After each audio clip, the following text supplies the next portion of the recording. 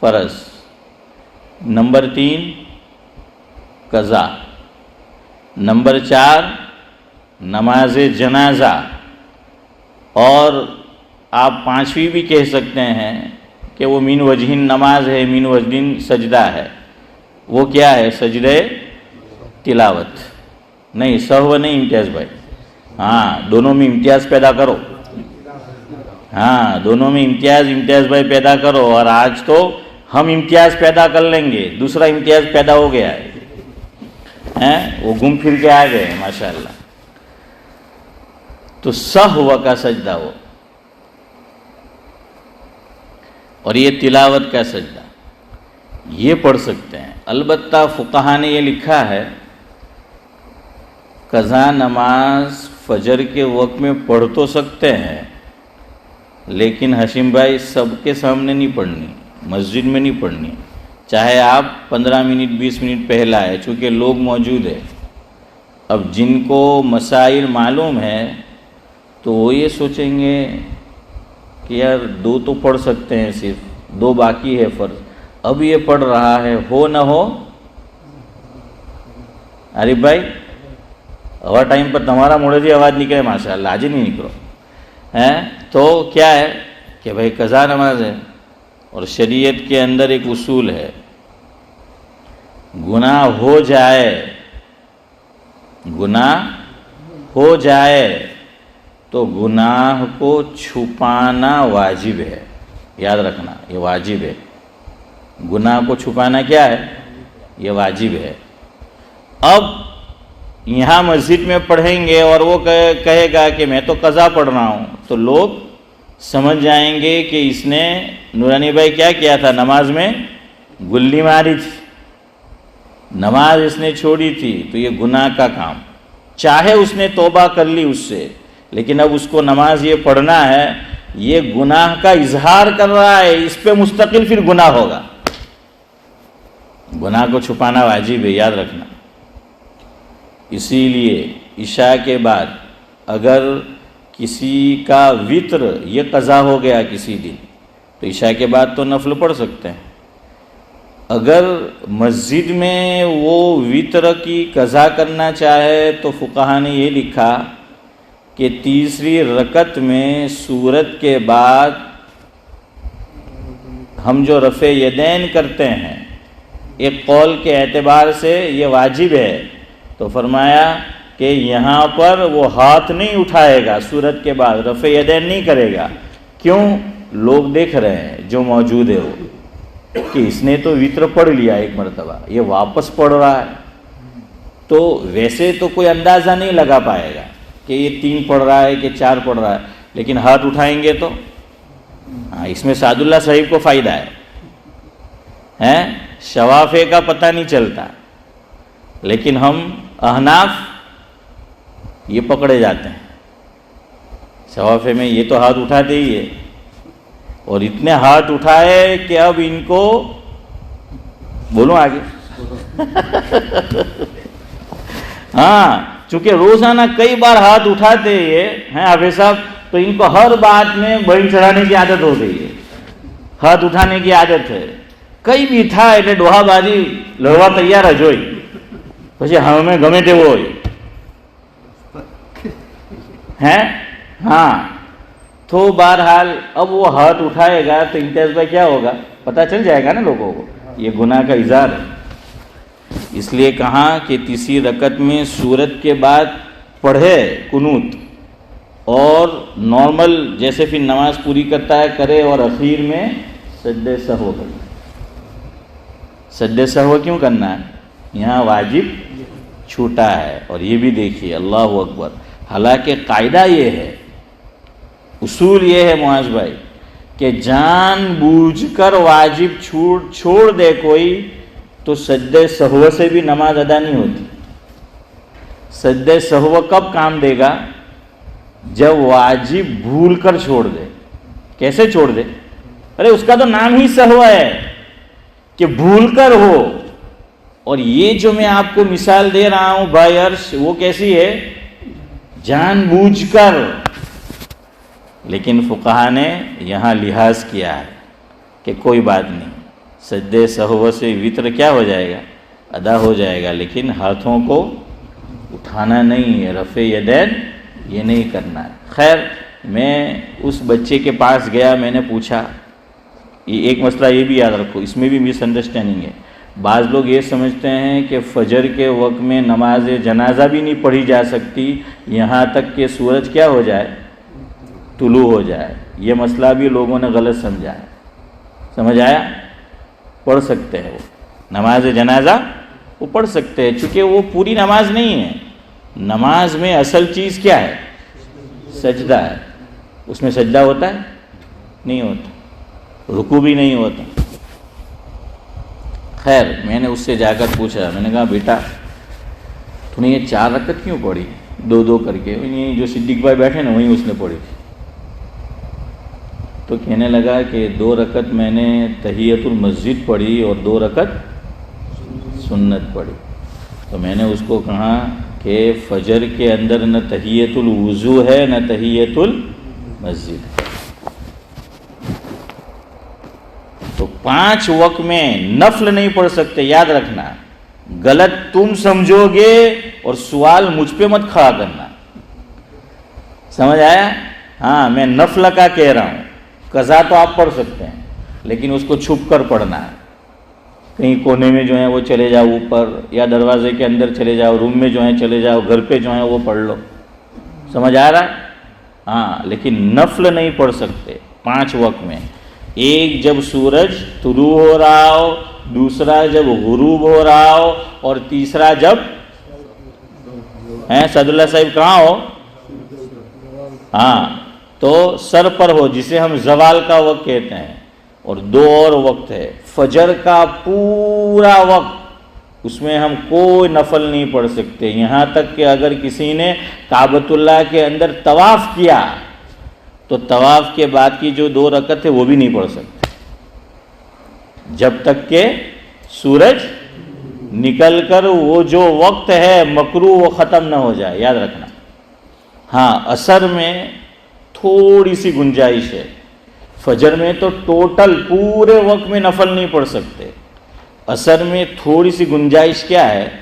عصر میں جب تک میں اور آپ عصر کیا فرض ادا نہ کر لے وہاں تک نفل پڑھ سکتے ہیں، سمجھ آ رہا ہے؟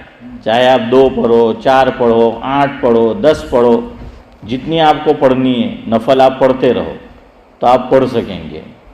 لیکن اسماعیل بھائی جہاں عصر کا فرض ادا کر لیا اب مغرب تک نہیں پڑھ سکتے، چاہے اب آدھا گھنٹہ باقی ہو چاہے 1 گھنٹہ باقی ہو، اب نماز نہیں پڑھ سکتے، نفل اب جو ہے وہ نہیں پڑھ سکتے۔ خیر، میں آپ کو سمجھا رہا تھا کہ یہ دونوں 5 ہے، سمجھ آ رہا ہے کہ 5 دن روزہ رکھنا حرام ہے، اسی طرح 24 آورز میں 5 اوقات ایسے ہیں کہ جس میں ہم نفل نہیں پڑھ سکتے اور طواف کے بعد کی 2 رکعت بھی نہیں پڑھ سکتے، یاد رکھنا۔ اگر ہم نے حرم شریف میں کعبۃ اللہ میں عصر ادا کیا، عصر کے بعد ہم نے کیا کیا؟ طواف پورا کر لیا، ابھی مغرب میں کچھ وقت باقی ہے، یہ 2 رکعت ہم نہیں پڑھ سکتے۔ تو ہر چیز میں حد بندی ہے، اسی طرح یہاں بسم اللہ الرحمن الرحیم اس میں بھی حد بندی ہے، کہاں کہاں نہیں پڑھنا ہے۔ جتنے بھی حرام کام ہیں، جتنے بھی کام شریعت نے حرام قرار دیے ہیں، کسی حرام کام سے پہلے بسم اللہ نہیں پڑھنا ہے۔ اور اگر کوئی آدمی مسئلہ جاننے کے باوجود ایسا کرے گا گناہ تو ہوگا ہی ہوگا، لیکن شریعت کے حکم کو ہلکا سمجھ کر کیا تو ہو سکتا ہے کہ وہ ایمان بھی کھو دے۔ اس لیے یاد رکھنا کہ حرام کام سے پہلے نہیں پڑھنا ہے۔ مثال، شراب پی رہا ہے لیکن شراب سے پہلے بھی بسم اللہ الرحمن الرحیم، اوہو کام بہت اچھا کر رہا ہے تو بسم اللہ۔ زنا کر رہا ہے، اللہ سب کی حفاظت کرے، اور زنا سے پہلے امتیاز بھائی کیا کر رہا ہے؟ بسم اللہ جو ہے کوئی پڑھ رہا ہے۔ جوا کھیل رہا ہے اور جوئے سے پہلے بسم اللہ جو ہے وہ پڑھ رہا ہے۔ چوری کر رہا ہے اور چوری سے پہلے بسم اللہ پڑھ رہا ہے۔ یہ سب کام حرام ہے، اس سے پہلے بسم اللہ پڑھنا بھی حرام ہے، اس سے پہلے بسم اللہ نہیں پڑھ سکتے۔ یہاں آپ کو ایک بات میں سناؤں، اللہ تو اللہ ہے، اس کا تو کوئی ثانی نہیں، حضور بھی نہیں، یاد رکھنا۔ حضور کا مرتبہ خدا کے بعد تو ہے، لیکن حضور خدا کے ہم پلہ نہیں ہے کہ ہم مقابلہ کریں کہ جو مرتبہ اللہ کا وہی مرتبہ حضور کا ہم یہ مقابلہ کریں، نہیں،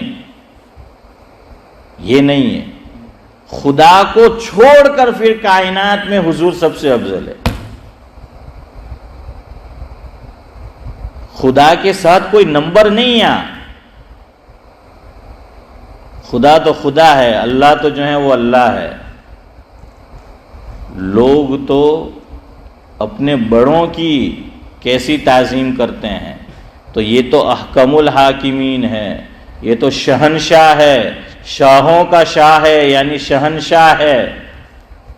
تو اللہ تعالیٰ کے نام کی تو پھر کتنی عظمت ہونی چاہیے، کتنا احترام ہونا چاہیے۔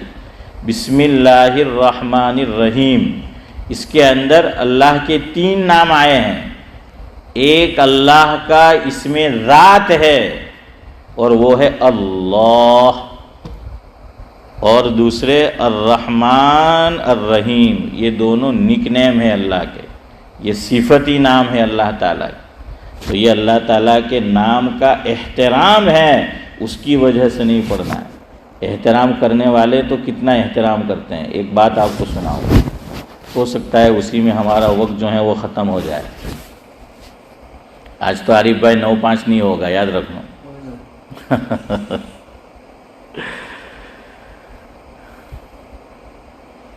مملکت پاکستان جو وجود میں آیا، یہ خواب کس کا تھا؟ سب سے پہلے پاکستان کا خواب کس نے دیکھا تھا؟ اشرف بھائی، آپ کی اخلاقی ذمہ داری بنتی ہے، ہم تو انڈیا والے ہیں، آپ کو تو بتانا پڑے گا کس نے دیکھا تھا؟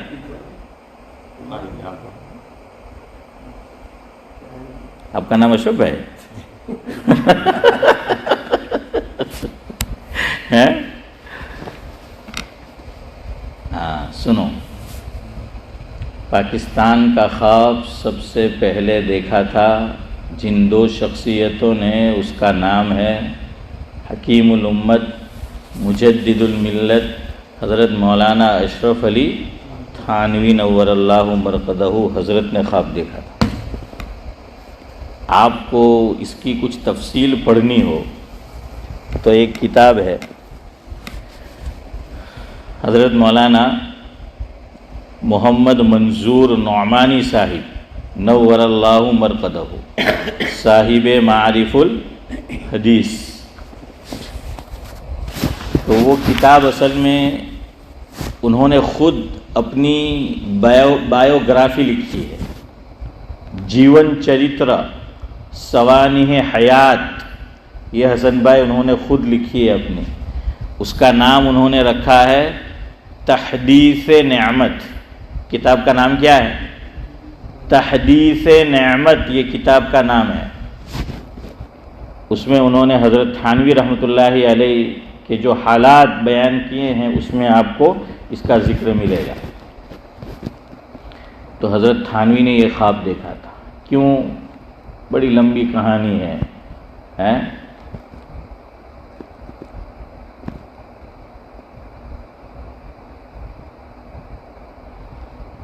تو یہ سنانے کا وقت بھی نہیں ہے۔ دوسرا جنہوں نے خواب دیکھا تھا ان کا نام ہے شاعر مشرق علامہ اقبال علیہ الرحمہ، اور یہ جو ان کا کلام ہے یہ خواب دیکھنے سے پہلے کا ہے۔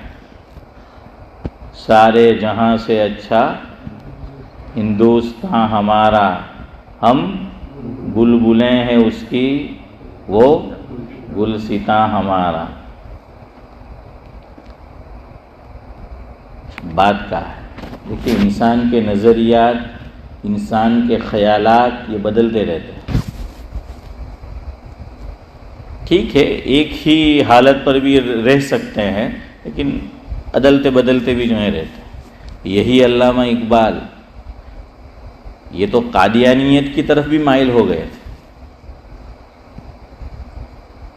یہ غلام محمد جو ہیں ان کو نبی ماننے کے لیے بھی اسماعیل بھائی یہ تو تیار ہو گئے تھے، ایک وقت ان پہ وہ بھی آیا ہے۔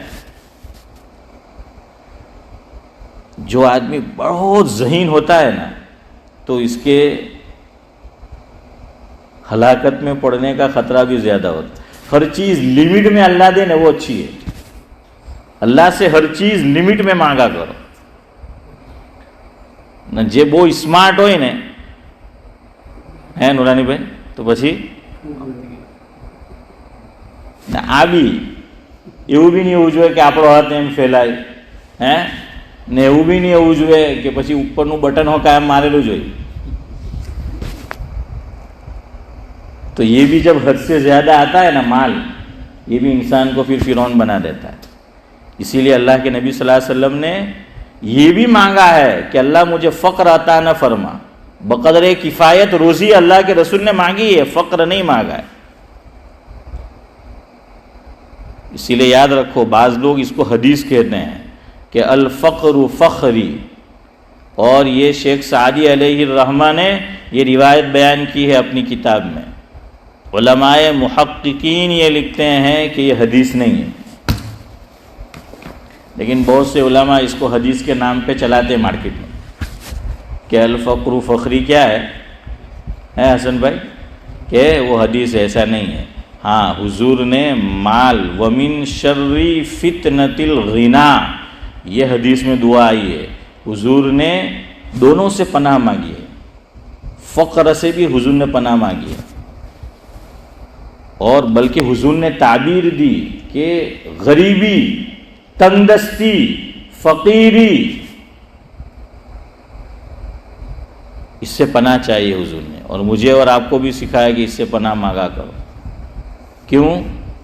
یہ حضور نے فرمایا، یہ حدیث میں ہے یکاد الفقر ان یکون کفرا او کما قال علیہ الصلاۃ والسلام، کہ بعض مرتبہ یہ فقیری، غریبی، تنگ دستی انسان کو کفر میں داخل کر دیتی. انسان ایمان کو خیر بات کہہ دیتا ہے، ایمان چھوڑ دیتا ہے اس کی وجہ سے. خیر کیا کہہ رہا تھا اقبال؟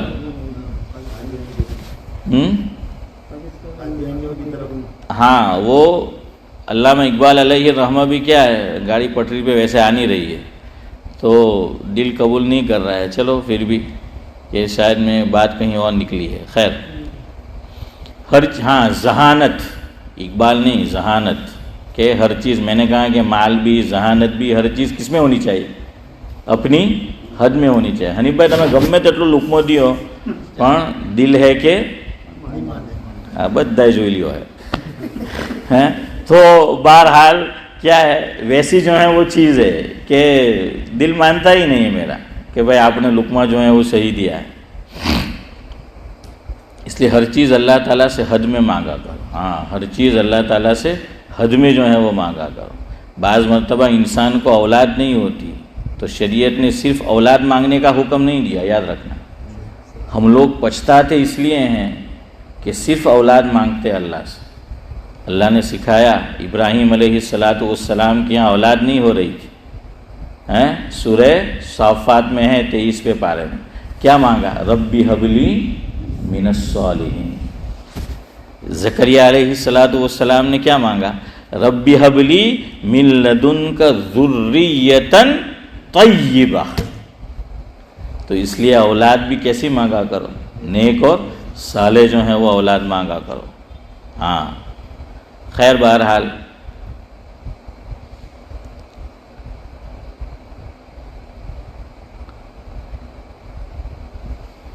اقبال انہوں نے جو ہے وہ خواب دیکھا تھا، اور حضرت تھانوی رحمۃ اللہ علیہ نے خواب دیکھا تھا.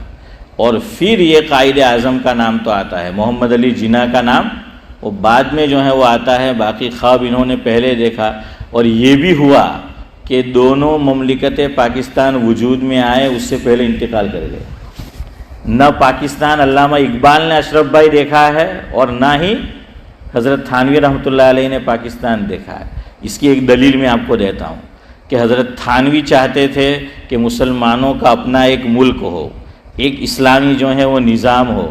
اسی لیے آپ دیکھیے اس زمانے میں دو اور بھی علماء تھے، دو بڑے علماء تھے اور دو جماعت تھی، ایک مدنی گروپ تھا اور دوسرا تھانوی گروپ۔ حضرت مولانا حسین احمد مدنی علیہ الرحمہ کا نظریہ یہ تھا کہ پاکستان بننا نہیں چاہیے، اور ان کا نظریہ یہ تھا کہ بننا چاہیے، اس لیے کوئی مدنی پاکستان نہیں گیا ہے۔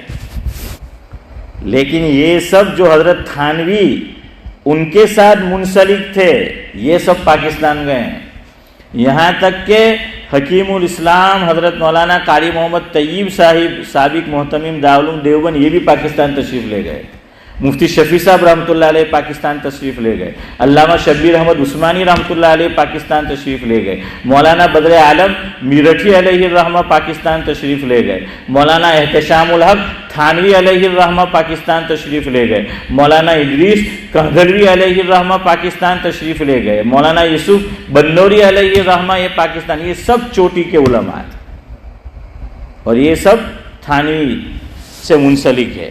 تو یہ سب اسی لیے وہاں پر جو ہے وہ تشریف لے گئے تھے وہ وہاں پر۔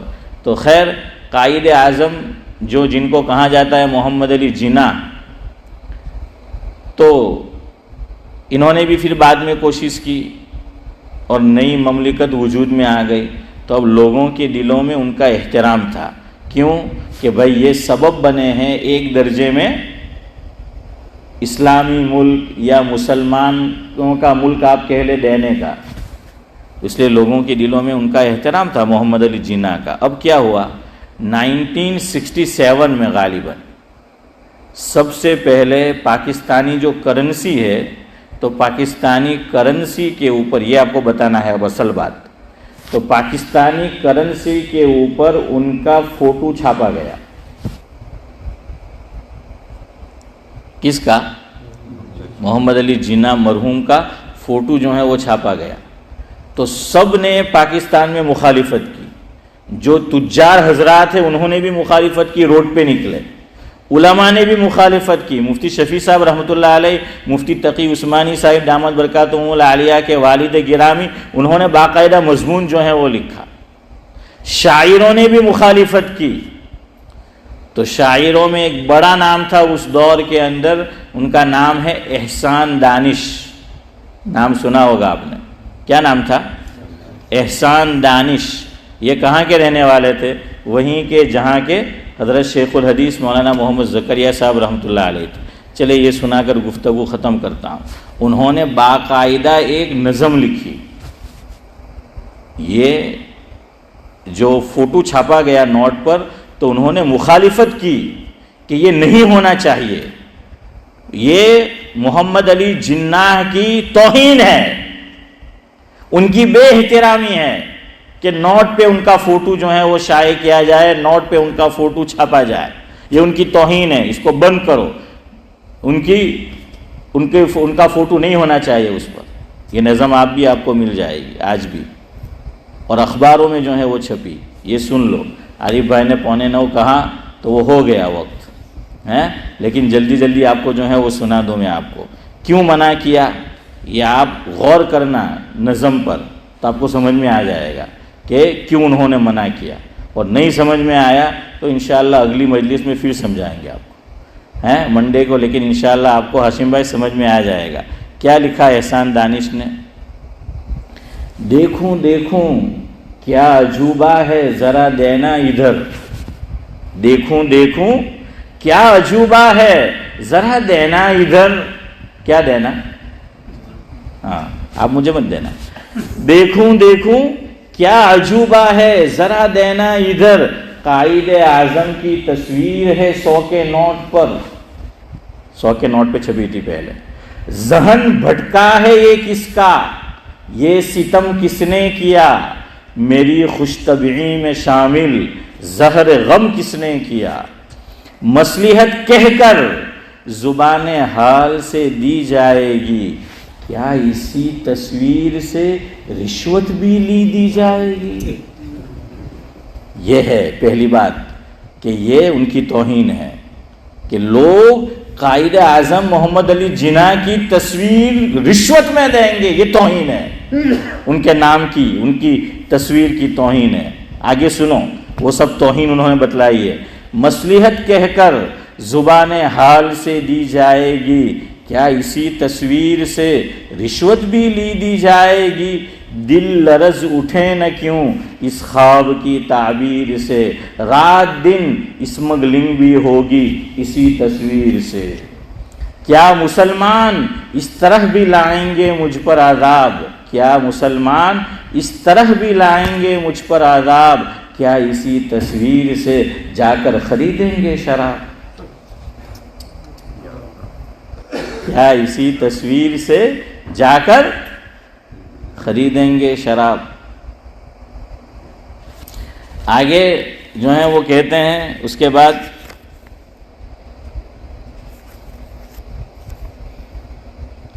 لوگ کیا کھیلیں گے میری روح کی تنویر سے, لوگ کیا کھیلیں گے میری روح کی تنویر سے, ملک بھر میں کیا جوا ہوگا اسی تصویر سے.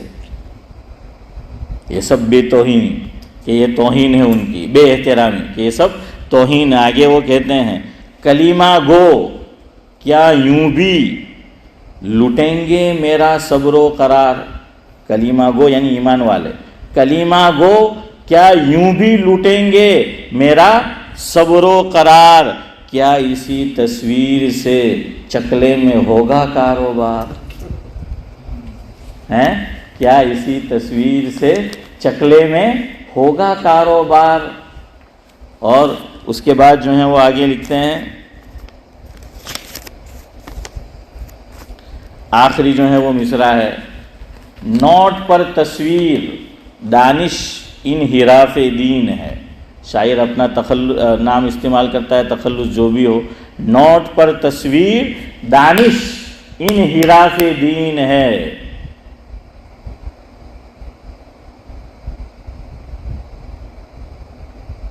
قائد اعظم کی تصویر یہ ان کی توہین ہے. کیوں؟ اس سے جوا یہی دیں گے, شراب یہی دیں گے, چکلے میں جائیں گے یہی دیں گے, اور کیا کہا, رشوت وہ یہی دیں گے. تو انہوں نے اس کو توہین شمار کیا کہ ایسے کام جو سب حرام ہے شریعت کی نظر میں. آپ کا کیا خیال ہے؟ اللہ تو احکم الحاکمین ہیں. جب محمد علی جناح کا اتنا احترام اور نوٹ پر تصویر چھاپنا یہ ان کی توہین, ان کاموں سے پہلے, رشوت دینے سے پہلے, شراب میں, جوئے میں, اسمگلنگ میں, چکلے میں, تو کیا یہی کام کرنے سے پہلے بسم اللہ پڑھنا اللہ کی توہین نہیں ہے؟ وہ تو بدرجے اولا جو ہے وہ توہین ہے. بہرحال جو کچھ کہا سنا گیا, اللہ تبارک و تعالیٰ قابل عمل باتوں پر عمل کی توفیق نصیب فرمائے. سبحان اللہ و بحمدہ, سبحانک اللہم و بحمدک, نشہد ان لا الہ الا انت نستغفرک.